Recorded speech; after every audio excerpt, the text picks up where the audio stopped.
तर साताऱ्यामध्ये वाघनखं मागच्या दरवाजानं आत आणण्यात आली आहेत। ही गंभीर बाब आहे असं म्हणत राष्ट्रवादीचे शरद पवार गटाचे प्रदेशाध्यक्ष जयंत पाटील यांनी सरकारवरती टीकेची झोड उठवली आहे। त्यावर बोलताना सुधीर मुनगंटीवार यांनी ते विरोधक आहेत, टीका करतच असतात असा टोला जयंत पाटलांना लगावला। मी असं ऐकलं की इंद्रजित सावंतांचं म्हणणं आहे ते आणि इतिहास तज्ञ आहेत, त्यांचं म्हणणं आहे की ज्याने अफजल खानाचा कोथळा फाडला ती वाघनखं इथंच आहेत जलमंदिरात असं त्यांचं म्हणणं आहे। मला तपशील माहीत नाही, पण जी वाघनखं लंडनच्या अल्बर्ट म्युझियममधून इथं आणण्यात आली ती वाघनखं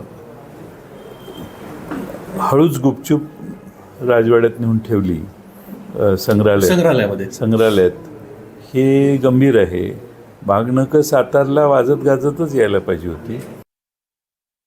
नाही, टीका करणारे काही विशेष लोक आहेत आणि त्यांना जेव्हा प्रभू रामाच्या मंदिराचा विषय आला तेव्हाही ते याच पद्धतीने ही काल्पनिक कथा आहे असं म्हणायचे। रामसेतूचा विषय आला तेव्हा सुप्रीम कोर्टामध्ये 2007-08 असंच ॲफिडेव्हिट दिलं।